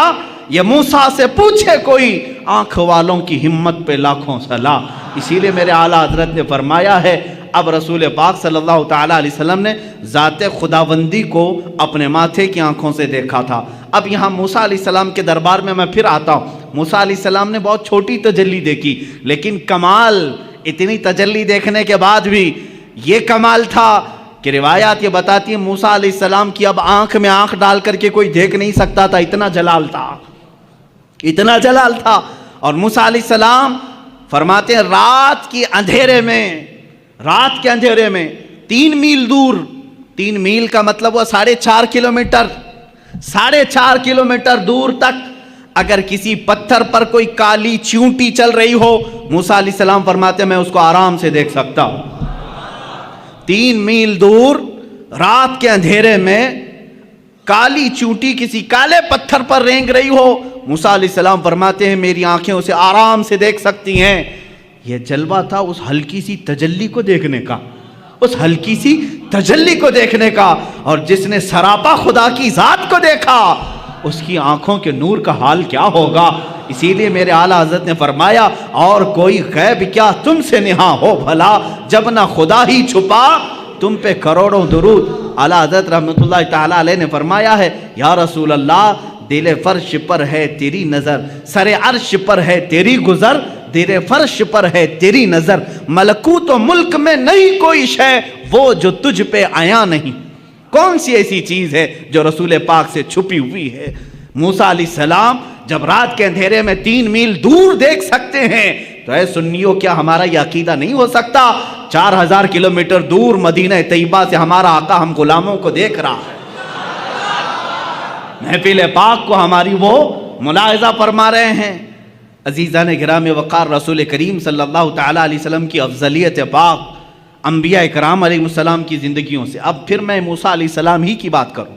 جب آپ سنتے ہوں گے معراج کے واقعات تو یہ بات تو ضرور سنتے ہوں گے 50 نمازیں دی گئی تھی حضور کو امت کے لیے تحفہ، لیکن کم کس نے کرایا؟ موسیٰ علیہ السلام نے۔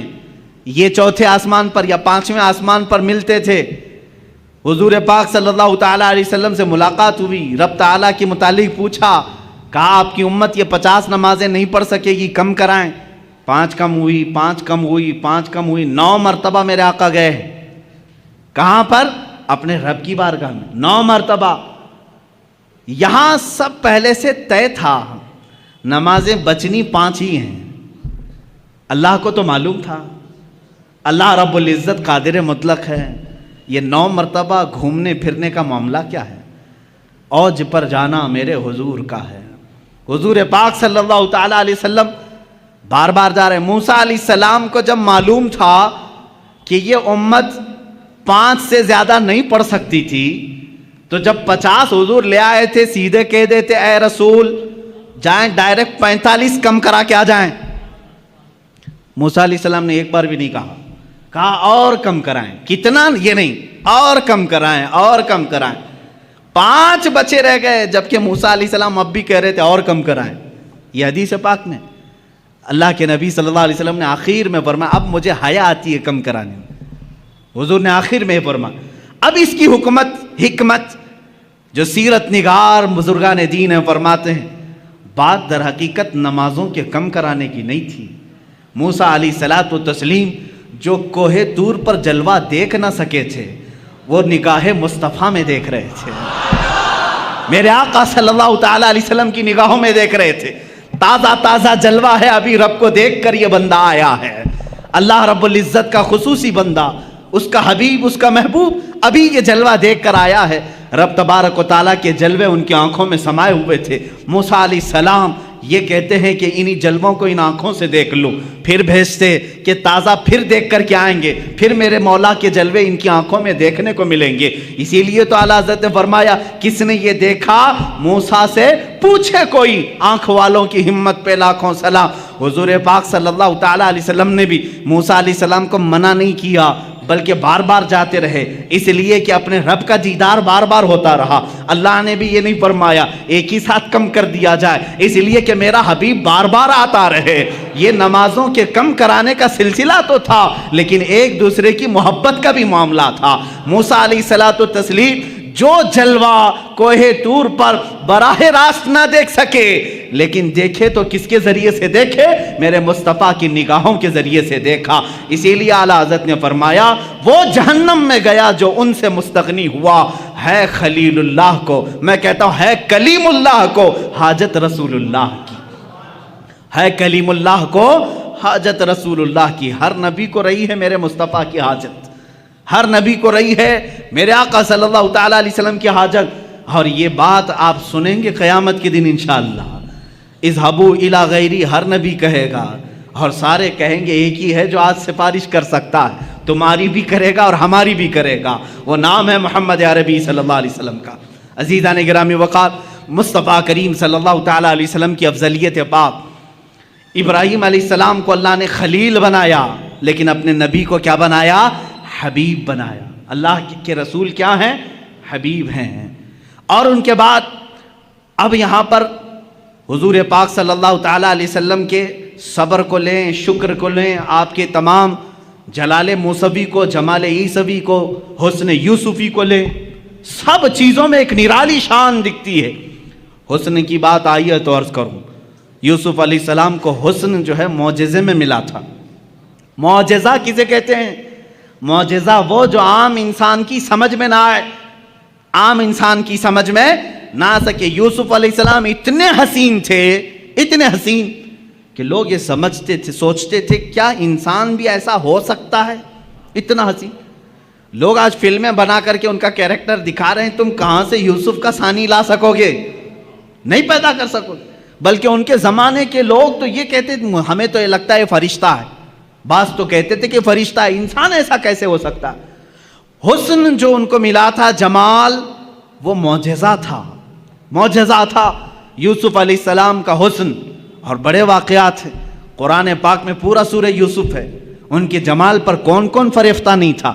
ان کے جمال ہی نے, ان کے حسن ہی نے ان کو کنویں تک پہنچایا, کنویں سے پھر زلیخا کے گھر میں پہنچایا, بازار مصر میں, مصر کے بازار سے زلیخا کے گھر میں, زلیخا کے گھر سے جیل میں, جیل سے پھر وزارت عظمیٰ کی کرسی میں. یہ حسن ان کو اتنی منزلیں طے کراتا رہا کیونکہ حسن و جمال ان کا تھا. لیکن حاسدین بڑھتے گئے. ایک بات یاد رکھنا, کوڑھی سے کوئی حسد نہیں کرتا, کوڑھی سے کوئی حسد نہیں کرتا, حسن والے سے ہی حسد کرتا ہے. اگر تمہارا کوئی حاسد ہے تو شکر کرو اللہ کی بارگاہ میں, کوئی تو نعمت ہے میرے اندر اس لیے حسد کر رہا ہے. کوڑ والے سے کون حسد کرے گا, جو کھوڑ پھٹ کا ہوتا ہے اس سے حسد نہیں کیا جاتا, حسن والے سے حسد ہوتا ہے. جس کے پاس کوئی دولت ہو اس سے حسد ہوتا ہے. بہرحال یوسف علیہ السلام اس کے شکار ہوتے رہے, لیکن ان کے حسن کے متعلق قرآن کا مشہور واقعہ, زلیخا بہت فریفتہ تھیں, وار افتہ تھی یوسف علیہ السلام پر، عورتیں تانا دینے لگیں کہ یوسف جوان ہے، زلیخا شادی شدہ عورت ہے، شادی شدہ ہونے کے باوجود ایک نوجوان کے حسن کے چکر میں پڑ گئی۔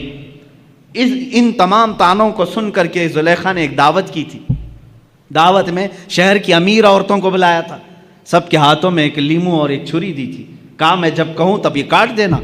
یوسف علیہ السلام کو سجا سنوار کر کے اس نے اس کمرے میں بلایا، جب وہ آئے تو یوسف علیہ السلام کمرے میں جیسے داخل ہوئے، زلیخا نے کہا اے عورتوں، اے بیبیوں، اپنے لیمو کاٹ دو۔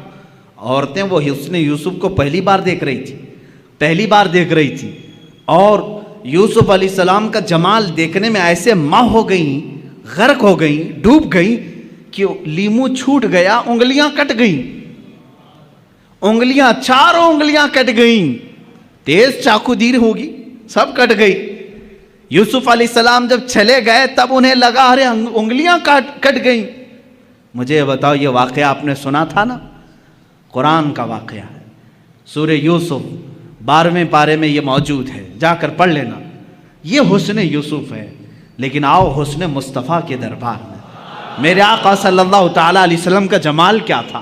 میرے آقا صلی اللہ تعالیٰ علیہ وسلم کے جمال کے متعلق خود میرے آقا فرماتے ہیں ان اخی یوسف اصبح وانا ملیح۔ یوسف علیہ السلام نہایت ہی گورے رنگ کے تھے۔ میرے آقا کی زبان سے پہلے سنتے ہیں نا حضور کا حسن کیسا ہے۔ یوسف علیہ السلام، حضور خود فرماتے ہیں میرے بھائی یوسف، کیونکہ سارے نبی آپس میں بھائی ہیں، حضور فرماتے ہیں میرے بھائی یوسف اجلی رنگت کے تھے اور اللہ نے مجھے گلابی رنگت عطا کی ہے۔ اجلی رنگت اور گلابی رنگت میں تھوڑا فرق ہے۔ اجلی رنگت جیسے ظاہر سی بات ہے، سورج جب دوپہر کے وقت آ جائے ہر کوئی اس پر نگاہیں ٹکا کر نہیں رکھ سکتا، دیکھ نہیں سکتا، ہے تو بہت اجلا لیکن دیکھنے کی تاب سب کی نہیں ہوتی۔ لیکن وہی رات کی ٹھنڈی وقت جب چاند طلوع ہوتا ہے، چاند کی بھی روشنی سفید ہے لیکن ٹھنڈک اتنی ہے کہ اس پر نگاہیں باندھ کر دیکھی جا سکتی۔ یہ میرے آقا صلی اللہ علیہ وسلم کے حسن کا انداز تھا کہ یوسف علیہ السلام کو دیکھے کوئی تو ان کے آنکھوں کو ہو سکتا ہے ایک بار ان کا حسن خیرہ کر جائے، لیکن میرے آقا کو دیکھنے والے کی حالت یہ ہوتی کہ وہ نگاہیں بند کرنا بھول جاتا، دیکھتا ہی رہتا، یہاں تک کہ ام معبد کے متعلق آپ نے سنا ہوگا، مدینے کے راستے میں رہنے والی ایک خاتون، وہ ہر گزرنے والے کی ضیافت کرتی تھی، اس راستے سے جو بھی گزرتا تھا اس کو اپنے گھر سے کھانا کھلاتی تھی، دودھ پلاتی تھی۔ ام معبد، یہ مکہ سے مدینے کے بیچ میں جو راستہ ہے وہاں گھر تھا ام معبد کا۔ ہجرت کا جب موقع تھا میرے آقا کا، حضور صلی اللہ علیہ وسلم اور حضرت ابوبکر اسی راستے سے گزر رہے، رات کا وقت تھا، ام معبد کا گھر آیا۔ حضرت ابوبکر نے کہا آقا یہ بڑی مہمان نواز عورت ہے، بہت اچھی ضیافت کرتی ہے، ایک رات یہاں رک جاتے ہیں۔ اللہ کے نبی وہاں رک گئے۔ ام معبد نے دیکھا مہمان آئے، اتفاق ایسا، ام معبد کہتی ہے میری زندگی میں پہلی رات ایسی آئی تھی جب میرے گھر میں دودھ کا ایک قطرہ بھی نہیں تھا، کچھ بھی نہیں تھا۔ جو بکریاں تھی وہ ان کے شوہر چرانے کے لیے لے گئے تھے، نہیں لائے، 2 دن 3 دن کے بعد آتی تھی۔ آج ایسا تھا کہ ایک بوڑھی بکری جو ہڈیاں نکالی ہوئی تھی اور پیٹ اندر جا چکا تھا، تھن سوکھ چکے تھے، وہ چوکھٹ کے پاس بندھی ہوئی تھی۔ ام معبد نے استقبال تو کیا، آ جاؤ قیام کرو، لیکن کھانے کے لیے میرے گھر میں کچھ بھی نہیں ہے۔ حضور پاک صلی اللہ تعالیٰ علیہ وسلم نے فرمایا اے ام معبد اگر تم اجازت دے دو تو یہ گھر کے باہر بندھی ہوئی بکری سے میں تھوڑا سا دودھ دوہ لوں، دودھ نکال لوں۔ ام معبد نے کہا اگر یہ دودھ دینے کے لائق ہوتی تو میرے گھر میں کیوں رہتی، دوسری بکریوں کے ساتھ چرنے کے لیے جا چکی ہوتی۔ حضور پاک صلی اللہ تعالیٰ علیہ وسلم نے فرمایا تم ہمیں اجازت دے دو، بکریوں کا دودھ نکالنا ہمارا کام ہے۔ اللہ کے حبیب صلی اللہ تعالیٰ علیہ وسلم سے اس نے کہا اگر قطرہ 2 قطرہ مل جائے تو نکال لو، اگر قطرہ 2 قطرے مل جائیں تو دوہ لو۔ مصطفیٰ کریم صلی اللہ تعالیٰ علیہ وسلم اس بکری کی پشت پر اپنا بایاں ہاتھ رکھا، سیدھا ہاتھ اس کی تھن پر رکھا۔ صدیق اکبر فرماتے ہیں میری آنکھوں میں اچانک یہ معجزہ دکھا کہ بکری صحت و تندرست ہو گئی، توانا ہو گئی، اس کے تھن دودھ سے بھر گئے۔ اللہ کے حبیب صلی اللہ تعالیٰ علیہ وسلم دودھ دوہتے رہے، نکالتے رہے، پیالے بھرتے رہے۔ ام معبد کے گھر میں جتنے پیالے تھے سب دودھ سے بھر گئے۔ اور اس دن ام معبد کہتی ہے میری ساری بکریاں مل کر جو دودھ نہیں دیتی تھی، میری کمزور بوڑھی بکری نے اتنا دودھ ایک رات میں دیا تھا۔ وہ دودھ خود بھی پیا، ساروں کو پلایا، بلکہ ام معبد کہتی ہیں میں نے اپنے محلے کے سارے لوگوں کو دودھ بھیجا، پھر بھی میرے گھر میں بچا رہا۔ یہ رات کا قیام تھا میرے آقا کا۔ دوسری صبح ہوئی، حضور صلی اللہ تعالیٰ علیہ وسلم اپنے آگے کے سفر پر روانہ ہو گئے، لیکن ام معبد کا دیوانہ پن اب یہاں عروج پر آیا۔ اب یہ وریفتہ ہو چکی تھی، ایک رات کا قیام تھا میرے آقا کا۔ شوہر آئے، شوہر ام معبد کے آئے، کہا ہے ام معبد گھر میں بھینی بھینی خوشبو کہاں سے آ رہی ہے، یہ ہلکی ہلکی روشنی کہاں سے آ رہی ہے، گھر میں کچھ تو بدلا بدلا سا دکھ رہا ہے۔ ام معبد نے کہا کیوں نہ بدلا بدلا دکھے، کل رات ایک عجیب سا مہمان ہمارے گھر آیا تھا، بہت عظیم مہمان تھا۔ اب جو مجھے عرض کرنا ہے وہ ام معبد کے الفاظ ہیں۔ پوچھا کون آیا تھا؟ اتفاق کی بات ہے ام معبد نے حضور کا نام ہی نہیں پوچھا تھا، کون ہیں آپ یہ پوچھا ہی نہیں تھا۔ وہ سب سے پوچھتی تھی لیکن حضور سے پوچھا ہی نہیں تھا، کیونکہ وہ اس وقت بڑی شرمندہ تھی کہ گھر میں کچھ نہیں ہے۔ اس نے تھوڑی دیر سوچا اور اپنے سے ہی نام خود بنا لیا۔ اپنے شوہر سے کہا کل رات جو آیا تھا اس کا نام مبارک تھا، کل جو آیا تھا اس کا نام مبارک تھا۔ عربی میں کہتے ہیں برکت دینے والے کو مبارک، اپنے سے نام رکھ لیا۔ کہا اچھا مبارک آیا تھا؟ شوہر نے کہا مبارک کیسا تھا؟ ام معبد نے کہا بس نہ پوچھو کیسا تھا، دور سے دیکھو تو ایسا لگتا ہے قریب ہے، قریب سے دیکھو تو ایسا لگتا ہے کہ حسن کا سارا نظام اسی چہرے میں جمع ہے، اور جب وہ بات کرے تو ان کے زبان سے مشک و عنبر کی خوشبو آئے، جب وہ مسکرائے تو دانتوں سے ایسی روشنی کہ گھر میں اجالا ہو جائے، جب وہ پانی پیے تو ایسا لگے کہ پانی اترتا ہوا گلے سے نظر آئے، اور اپنے ہاتھ کسی سے ملائے تو ایسے لگے جیسے ریشم کا کپڑا کسی میں رکھا گیا ہو۔ ان کے ہر عضو کو، ان کے جسم کو، ان کے جمال کو وہ بیان کرتی رہی۔ میرے پاس الفاظ نہیں ہیں میرے عزیزو، ام معبد کی حدیث پڑھو آنکھیں بھیگ جاتی ہیں۔ میرے نبی کا جمال وہ بیان کرتی رہی۔ اب ابو معبد جو شوہر ہے وہ کہتے ہیں بس کر ام معبد، اتنی تعریف تو آج تک میں نے پورے عرب میں کسی کی نہیں سنی، شعر و شاعری کرنے والے بھی اتنی تعریف نہیں کرتے جتنی تعریف تو کر رہی ہے۔ اب ام معبد سے کہا اب میری زندگی کا ایک ہی مقصد ہے کہ اس مبارک سے ایک بار ضرور ملوں گا، اس مبارک سے ایک بار ضرور ملوں گا۔ کہا اس مبارک کا نہ میں نے پتہ پوچھا نہ ایڈریس پوچھا، وہ کہاں سے آیا تھا کہاں گیا یہ بھی مجھے نہیں معلوم۔ یہ دو لوگ ایسے ہیں میرے عزیزو، یہ ام معبد جو حسن و جمال کو میرے آقا کا بتا رہی ہیں۔ حسن یوسف الگ ہے، حسن مصطفیٰ الگ ہے، میں یہاں حسن کی بات کر رہی ہوں۔ اسی حسن کو تلاش کرتے کرتے وہ زندگی بیتا گئی، اللہ کی بارگاہ میں دعا کرنے لگی اے بار الہ جو مبارک آیا تھا اس تک ایک بار مجھے رسائی دے دے، کسی بھی طرح پہنچا دے۔ ایک بار ایسا ہوا کہ وہ بکریاں چراتے ہوئے نکلی، بکریاں بہک گئی، بھٹک گئی، ایک بکری ادھر ایک بکری ادھر، چلتی چلتی بکریاں دوڑا رہی ام معبد کو۔ یہ بکریاں دوڑاتی دوڑاتی مدینے تک لے آئی، شہر قریب آ گیا۔ اب ام معبد رونے لگی کہ اگر شہر میں گھس گئی میری بکریاں داخل ہو گئیں تو چھوٹی چھوٹی گلیاں ہیں، میں کہاں سے پکڑ پاؤں گی، کس بکری کو ڈھونڈ پاؤں گی، کھلے میدان میں جمع تو کر سکتی ہوں، اب گلیوں میں بکریاں گئی تو کہاں سے ڈھونڈوں گی، رونے لگی۔ لیکن مدینہ آ گیا اور بکریاں شہر میں داخل ہو گئیں، سب ادھر ایک ادھر ایک گلیوں میں۔ اب ام معبد کا رونا ہچکیاں بند گئی، اب رونے لگی۔ ایک بات میں آپ کو بتا دوں کہ حضور کا دیدار اسی وقت ہوتا ہے جب کسی کا دل روتا ہے، جب کسی کا دل رونے لگتا ہے وہ مصطفیٰ کا دیدار ہو جاتا ہے۔ اسی لیے کہا ہے محمد کو ہم غم گساروں میں ڈھونڈو، محمد کو ہم غریبوں میں ڈھونڈو۔ عزیزان گرامی، ام معبد رونے لگی۔ اتفاق کی بات ہے کہ حضرت ابوبکر صدیق کا گزر وہاں سے ہو رہا تھا۔ حضرت ابوبکر نے دیکھا اور پہچان لیا یہ ہماری مہمانی کرنے والی وہی خاتون ہے جو مکہ سے مدینہ آنے کے وقت بیچ راستے میں تھی۔ دیکھا آپ نے پہچان لیا، پوچھا ام معبد یہاں کیسے؟ وہ بھی چونک گئی، ارے تو وہی مبارک کے ساتھ آنے والا ساتھی تھا، تو یہاں کیسے؟ کہا میں تو یہیں رہتا ہوں۔ ام معبد نے کہا وہ مبارک کہاں ہے، وہ مبارک کہاں ہے؟ حضرت ابوبکر نے کہا کون مبارک؟ کون سے مبارک کی بات کر رہی ہوں؟ کہا وہی مبارک جو تیرے ساتھ آیا تھا، ایک رات میرے گھر قیام کیا، ایک رات میرے گھر قیام کیا تھا۔ صدیق اکبر مسکرائے، کہا اچھا تم نے ان کا نام مبارک رکھا، اللہ نے تو ان کا نام محمد رکھا ہے، وہ محمد ہیں۔ حضرت ابوبکر صدیق ام معبد کو لے کر کے بارگاہ مصطفیٰ میں پہنچے۔ اللہ کے نبی صلی اللہ تعالیٰ علیہ وسلم کو جیسے ہی وہ اپنے آنکھوں سے دیکھنے لگی، پھوٹ پھوٹ کر کے رونا شروع کیا۔ کہا اے اللہ، اب میری ساری بکریاں ختم ہو جائیں، اس لیے کہ میری زندگی کا مقصد مجھے مل گیا، اس چہرے پاک کو دیکھنا میرا مقصد تھا۔ اللہ کے نبی صلی اللہ تعالیٰ علیہ وسلم نے بے حساب اس خاتون کو عطا کیا۔ جانتے ہو وہی بوڑھی بکری، وہی ہڈیاں نکالی ہوئی بکری جو دودھ دینے کے لائق نہیں تھی، موت کا انتظار کر رہی تھی، پورے زمانے مصطفیٰ میں پورے محلے کو دودھ دیتی تھی، زمانے ابو بکر صدیق میں دودھ دیتی رہی، زمانے عمر فاروق میں دودھ دیتی رہی، زمانے عثمان ابن عفان میں جا کر کے اس بکری کا انتقال ہوا۔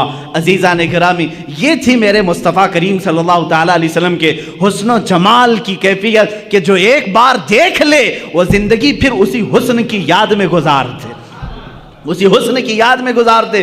ارے یوسف علیہ السلام کے بھائیوں نے بھی حسن دیکھا تھا، لیکن دیکھا اس کے بعد لے جا کر کنویں میں ڈال دیا۔ زلیخا نے دیکھا لیکن اپنی شادی کرنے کا خیال کیا، جیل میں پہنچا دیا۔ بادشاہ نے دیکھا، وزیر بنا لیا، لیکن مصطفیٰ کریم صلی اللہ تعالیٰ علیہ وسلم کا جس نے حسن دیکھا وہ حضور کو خریدنا نہیں چاہا، بلکہ جو دیکھا وہ اپنے آپ کو بیچ دیا۔ یہ صحابہ نے کیا ہے۔ یوسف علیہ السلام کا حسن دیکھ کر کے لوگ کیا کر رہے تھے؟ بولی لگا رہے تھے، یہ یوسف کو ہمیں خریدنا ہے، یہ حسین ہے، یہ جمیل ہے، بہت خوبصورت ہے۔ کوئی 100 اشرفیوں کی بولی لگا رہا ہے، کوئی 1000 کی بولی لگا رہا ہے، کوئی 10,000 کی بولی لگا رہا ہے۔ یوسف کو مجھے خریدنا ہے۔ خریدنے والوں کی دوڑ ہے مصر میں، لیکن یہاں مدینے کا بازار ہے، یہاں صدیق اکبر بھی مالدار ہے، عثمان ابن عفان بھی مالدار ہے، عبد الرحمن بن عوف بھی مالدار ہے، ایسا مالدار کہ اس زمانے کے کروڑ پتی نہیں، ارب پتی بھی ان کے مال تک نہیں پہنچتے، لیکن یہ مصطفیٰ کو خریدنے نہیں آئے بلکہ اپنے آپ کو اپنے مال سمیت مصطفیٰ کے بازار میں بیچنے کے لیے آئے ہیں۔ صدیق بھی کہتے ہیں آقا میرے ہر عضو پر، میرے ہر مال پر آپ کا اختیار ہے۔ عثمان بھی کہتے ہیں میرے ہر نفس پر آپ کا اختیار ہے۔ یہ صحابہ ہی کا تو نعرہ تھا، جب تک بکے نہ تھے تو کوئی پوچھتا نہ تھا، یا رسول اللہ تم نے خرید کر ہمیں انمول کر دیا۔ یہاں اپنے آپ کو بیچا جا رہا ہے، ارے وہاں نبی کو ہی خریدنے کی بات کی جا رہی ہے۔ ایک حسن خریدا جا رہا ہے اور ایک حسن پر اپنی جان فدا کی جا رہی ہے۔ اب یہاں پر اعلیٰ حضرت کا ہم کو سہارا لینا پڑتا ہے۔ امام اہل سنت، امام عشق و محبت اس کی ترجمانی کرتے ہیں۔ حسن یوسف پہ کٹی مصر میں انگشت زنا، اس کو سمجھنا پڑے گا، سمجھنا پڑے گا۔ اعلیٰ حضرت کے اشعار تھوڑی گاڑی اردو میں ہوتے ہیں، لیکن جب سمجھ جاؤ تو ایمان میں اضافہ بھی کرتے ہیں۔ حسن یوسف پہ کٹی مصر میں انگشت زنا، سر کٹاتے ہیں تیرے نام پہ مردان عرب۔ یا رسول اللہ، اب یہاں پر میں بتاتا ہوں یوسف علیہ السلام کا حسن ہے، یوسف علیہ السلام کا حسن ہے۔ نمبر 1 حسن یوسف، اس پر کیا ہوا؟ کٹ گئیں عورتوں نے جان بوجھ کر کے کاٹا، کیا جان بوجھ کر کاٹا؟ واقعہ میں نے سنایا، زلیخا نے بلایا، اچانک کہا کہ لیمو کاٹو، عورتوں کے ہاتھ سے لیمو گر گیا اور کٹا کیا؟ اب اس کو مجھے بتائیں، عورتوں نے کاٹا یا خود کٹی؟ کٹ گئی۔ ارے میاں جان بوجھ کر کے کاٹنا الگ بات ہوتی ہے، اس کے لیے ہمت کی بات ہے، جگرے کی ضرورت ہوتی ہے۔ ہاں انجانے میں کٹ جائے الگ معاملہ ہے۔ حسن یوسف کو دیکھتی رہی اور کٹ گئی ان کی انگلیاں، لیکن کس کی انگلیاں کٹی؟ عورتوں کی۔ کہاں کی عورتیں؟ مصر کی عورتیں۔ عورتوں کی بھی کیا کٹی؟ انگلیاں۔ 5 چیزیں اعلیٰ حضرت نے ایک مصرے میں بیان کی۔ پہلا والا جو مصرع ہے کہتے ہیں حسن یوسف پہ کٹی مصر میں انگشت زنا۔ 5 چیزوں کو توجہ دو، کس پر کٹی؟ حسن یوسف پہ، یوسف علیہ السلام کے حسن پر۔ عورتوں نے، مردوں نے نہیں، عورتوں نے۔ کہاں کی عورتیں؟ مصر کی عورتیں۔ کیا کاٹی؟ انگلیاں کاٹی، یعنی خود کاٹی نہیں، کٹ گئی۔ اب اس کے بدلے میں جب میرے آقا کی بارگاہ آتی ہے، امام اہل سنت فرماتے ہیں یا رسول اللہ اب یہاں پر مصر کی عورتیں نہیں، مردان عرب، جو عرب پوری دنیا میں مرکزیت رکھتا ہے، وہاں کے عرب جنگجو اور بہادر مانے جاتے ہیں، یہاں کے عرب یا رسول اللہ اب مردان عرب، زنان مصر نہیں، مصر کی عورتیں نہیں، یا رسول اللہ یہاں عرب کے مرد اور وہاں حسن پر کاٹتی ہیں، حسن پر کاٹتی ہیں، آقا یہاں تو صرف نام پر کاٹتی ہیں، یہاں صرف نام پر کاٹتے ہیں، عورتیں نہیں مرد۔ اور پھر کیا اعلیٰ حضرت فرماتے ہیں وہاں انگلیاں کاٹی، آقا یہاں تو گردن کاٹ لیتے ہیں اور وہاں کٹ جاتی ہیں انجانے میں، آقا یہاں تو جان کر کے دیکھ کر کے اپنے آپ کو پیش کر دیتے ہیں، سر کٹاتے ہیں تیرے نام پہ مردان عرب۔ یا رسول اللہ تیرے حسن کا حال یہ ہے کہ یہاں مرد عرب کے اپنا سر کٹانے پر بھی فخر محسوس کرتے ہیں۔ حق تو یہ ہے کہ پھر وہ کہتے ہیں جان دی ہوئی اسی کی تھی، حق تو یہ ہے کہ حق ادا نہ ہوا۔ یہ صحابہ وہی ہیں جو سولی پر چڑھائے جاتے تھے، ان کی انگلیاں کاٹی جا رہی، ہونٹ کاٹے جا رہے ہیں، آنکھوں میں سلائیاں پھیری جا رہی ہیں، کان کاٹے جا رہے ہیں اور ہاتھوں پیروں کا مسلح کیا جا رہا ہے، تب بھی وہ صحابہ کیا کہتے ہیں؟ رسول پاک سامنے نہیں ہیں، حسن کو دکھایا نہیں جا رہا ہے کہ دیکھیں تو انگلیاں کٹ جائیں پتہ نہ چلے، ہونٹ کٹ جائے پتہ نہ چلے، آنکھوں میں سلائیاں پھر جائیں پتہ نہ چلے، نہیں میرے آقا مدینے میں ہیں، صحابی رسول باندھے گئے مکہ میں، صرف نام مصطفیٰ پر سولی پر چڑھ گئے، ہونٹ کٹ گئے، آنکھوں میں سلائیاں پھر گئی، انگلیاں کٹ گئیں، ناخن پکڑ سے کھینچے گئے، پھر بھی یہ کہتے ہیں مکہ والوں نے کہا اے خبیب اے خباب کیا اچھا ہوتا تمہاری جگہ تمہارا رسول ہوتا۔ جلال آیا، کہا اسی وقت جو جان مانگو تو جان دے دیں، جو مال مانگو تو مال دے دیں، مگر یہ ہم سے کبھی نہ ہوگا نبی کا جاہو جلال دے دیں۔ یہ صحابہ کا نعرہ تھا، کہتے ہیں تم کہتے ہو میری جگہ نبی ہوتے تو اچھا ہوتا، سن اے نادان میں رسول پاک میں اپنے جسم کے ٹکڑے ٹکڑے ہو جائیں گوارا کروں گا، لیکن میرے مصطفیٰ کے تلوے ناز پر کانٹا بھی چھپے میں گوارا نہیں کرتا۔ یہ حسن مصطفیٰ کی بات ہے، رسول کریم صلی اللہ تعالیٰ علیہ وسلم کا حسن وہ ہے میرے عزیزو۔ حسن یوسف پہ کٹی مصر میں انگشت زنا، سر کٹاتے ہیں تیرے نام پہ مردان عرب۔ اس حسن کا حال ہی الگ ہے، اس حسن کی بات ہی الگ ہے۔ میرے آقا کا حسن وہ تھا کہ صحابہ فرماتے ہیں کہ جیسے گلشن میں گلاب ہے، جیسے گلشن میں گلاب ہے، مگر اعلیٰ حضرت فرماتے ہیں دنیا ساری دیکھتی ہے باغیچے میں گلاب کھلا ہے نا، باغیچے میں گلاب کھلا ہے۔ ایک گلشن کس کو کہتے ہیں؟ باغیچے کو۔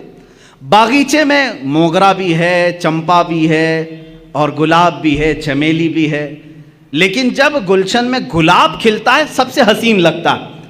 اعلیٰ حضرت رحمۃ اللہ تعالیٰ علیہ عجیب فکر رکھتے ہیں، عشق رسول میں ڈوب کر کہتے ہیں دنیا نے دیکھا ہے گلشن میں گلاب کھلتا ہے، لیکن یا رسول اللہ آپ کی ذات تو وہ ہے کہ ایک گلاب ہے سارا گلشن اسی میں کھلا ہوا ہے۔ یہاں گلاب گلشن میں دیکھے ہیں ہم، گلاب میں گلشن دیکھا جا رہا ہے، اس لیے کہ آنکھیں ایک پھول کی ترجمانی کر رہی ہیں، بینی مبارکہ ایک پھول کی ترجمانی کر رہی ہیں، آپ کے لبھائے ناز ایک پھول کی ترجمانی کر رہے ہیں، چہرے اقدس میں الگ الگ ایک رنگت ہے، اور اسی لیے اعلیٰ حضرت فرماتے ہیں کہ یہاں تو ایک گلاب میں سارا گلشن سمایا ہوا ہے، حسن یوسف ہے۔ عزیزان گرامی، یہ یوسف علیہ السلام کے حسن کی بات تھی، جہاں آپ دوسرے نبیوں کو جو کمالات دیے گئے ان کمالات کا اگر میں ذکر کروں، سلیمان علیہ السلام کو اللہ تعالیٰ نے فرمایا وَعُلِّمْنَا مَنْطِقَ الطَّيْرِ، ہم نے سلیمان کو پرندوں کی بولیاں سکھائیں۔ پرندہ زندہ ہوتا ہے نا، اڑتا بھی ہے، دیکھتے ہیں چین چین بھی کرتا ہے، کائیں کائیں بھی کرتا ہے، جانتے ہیں پرندے، اور پرندے کیا کہہ رہے ہیں یہ ہو سکتا ہے آپ کو نہیں معلوم، لیکن میرے آقا صلی اللہ تعالیٰ علیہ وسلم کی حدیثیں بھی بتاتی ہیں، قرآن میں بھی ہے، سلیمان علیہ السلام پرندوں کی بولیاں جانتے تھے، وہ سمجھتے تھے۔ تو کوئی اگر یہ سوال کرے کہ حضور صلی اللہ تعالیٰ علیہ وسلم بھی جانتے تھے یا نہیں، ارے نادان یہ سوال ہی نہیں کرنا چاہیے، وہ ساری مخلوق کے رسول ہیں، اگر اپنے تمام مخلوقات کی زبان نہ جانے تو وہ رسول کیسے ہیں؟ ہر ایک کی بولی جانتے تھے۔ ہاں اگر واقعات کی روشنی میں چاہتے ہو تو آؤ میں تمہیں بتاؤں، ہمیں تو واقعہ ملا سلیمان علیہ السلام چیونٹی کی بات سن رہے تھے، ہدہد کی بات سن رہے تھے، قرآن میں ہے